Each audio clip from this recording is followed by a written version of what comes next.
Hey guys, it's Mrs. Schacht here, and I'm here to discuss the American Homefront during World War II. I'm particularly going to mention the mobilization of our economy, the role of women, and the development of the atomic bomb. You're also going to hear some similarities and differences between the Homefront during World War I as well as World War II. So, the number one thing that we have to do as a nation right after the attack on Pearl Harbor is mobilize our economy so that we are war ready. This means we have to shift factory production from civilian products to military goods. We need to raise an army and we need to establish a workforce. And it's going to be this economic mobilization that propels us out of the Great Depression. By putting people to work and putting money back into the economy, it is going to be this that helps America get past the economic strife of the Great Depression. One organization that is instrumental in all of this is the War Production Board, created in 1942. And they did everything from creating and establishing contracts with businesses to create military products. They encouraged Americans to essentially save scarce materials and donate them. So you can see from these images, things like copper, brass, bronze, and tin were all considered scarce materials. And they encouraged businesses to convert to wartime production. So, for example, Ford and General Motors, excuse me, shifted from making cars to making tanks. On top of that, I'm just going to actually go back a slide. There was a gentleman out in California named Henry J. Kaiser who was instrumental in building roads, and he shifted from that to building the famous Liberty ship that you see here. And again, just another example of wartime production. So whereas many government organizations were created to mobilize our economy during World War I, we saw those same types of organizations created during World War II as well. How did the government pay for all of this, right? We're coming off of pretty significant economic depression, so where does this money come from? Well, one of the ways that Americans could actually contribute and help pay to finance the war was by buying a war bond. And it's essentially a certificate that you buy, whether that certificate was $10, $25, $1,000. And the money that you use to purchase the war bond, the government then used to help finance the war. Those war bonds were set to mature, meaning they accrued a small interest over the years, and basically 10, 15, 20 years down the road, you could cash that in.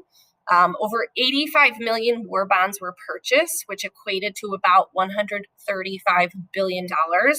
And believe it or not, there are still some people who have yet to cash in their war bonds from World War II today. This is also something that did take place during World War I. And again, another similarity between the two. Another similarity between the two home fronts was the propaganda that was created. So the Office of War Information was instrumental in creating propaganda, whether it was posters, video reels, etc., to help Americans, again, be a part of the war effort, whether that was encouraging Americans to conserve resources, as you guys can see here, or perhaps carpool to save gasoline. Again, the message is that by doing so, you're helping our soldiers. By not doing so, you're helping our enemy. And most of the coverage of war updates that came out of this office was oftentimes very cheerful and had a very patriotic tone. Americans were also encouraged to produce their own gardens and grow their own foods, and these were referred to as victory gardens. And ultimately, it's estimated that over 20 million Americans did create victory gardens during this time. Another way that Americans could help the war effort was through rationing. So there were a lot of materials that were considered scarce, whether it was meat, milk, sugar, copper, tin, you name it. And so essentially Americans would get like a coupon book, as you guys can see here, and they were limited to the amount of these scarce foods and materials that they could buy. And so by purchasing a rationing book, or by being given a rationing book and then limiting the amount of, perhaps meat American families purchased, they would feel like they were a part of the war effort and again participating to help America in general. Essentially, just like World War I, many women entered the workforce during World War II as well. And if you guys take a look at this lovely lady here in the center, this is Rosie the Riveter, who essentially became kind of the beacon and the symbol of the women's workforce during World War II. And women were encouraged, as you guys can see here by all of these posters, to take factory type of jobs while men were off fighting the war. 36% of the labor force by 1945 consisted of women, and it is estimated that over 6 million women entered the workforce during the war. However, after the war, women were encouraged to return back to the home, and you're going to see in future chapters how many women do take on the role of the homemaker and create and begin families in the 1950s. But like I said, over 6 million women participated in the war effort. And the icon of that, of course, is Rosie the Riveter. Another thing to mention was the creation of war towns. So what does that mean? Well, during World War II, you saw, excuse me, a lot of migration throughout the United States.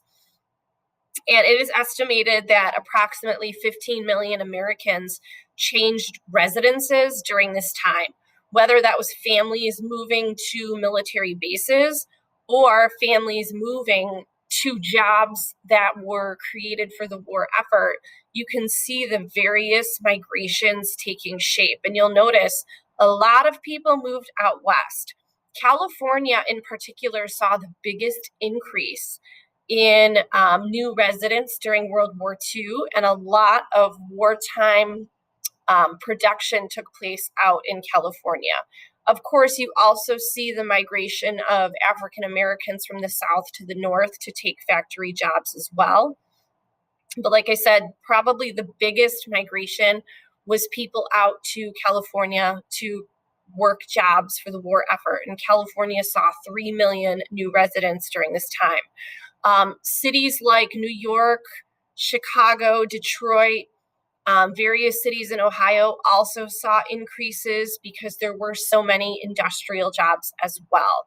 So again, lots of movement within the United States to go work jobs for the war effort. And the final thing to discuss, which may not seem like it's related, but very important nonetheless, was the Manhattan Project.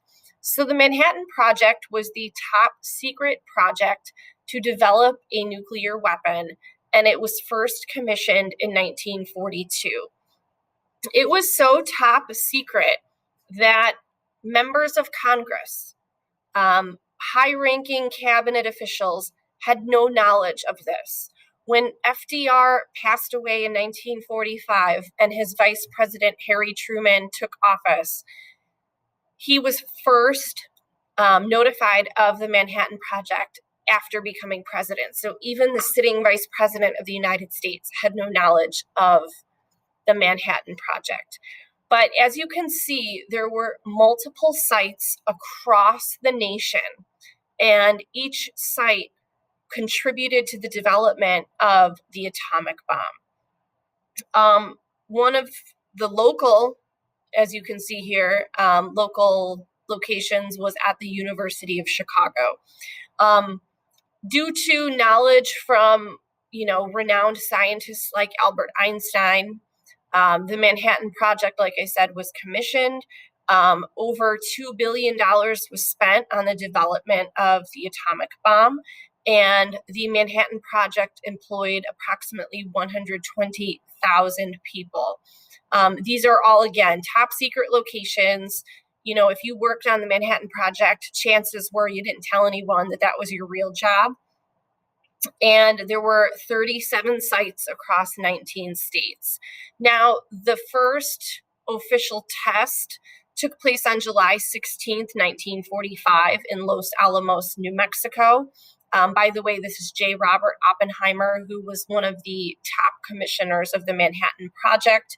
And as we know, after that successful test, Harry Truman is notified, and eventually in August of 1945, the United States will drop not one, but two atomic bombs on Japan, one over the city of Hiroshima and one over the city of Nagasaki. And you guys are going to hear more about that in future videos on the war in the Pacific. So hope that helps give you guys a sense of how, people at home were able to contribute to the war effort, and hope you guys have a great day.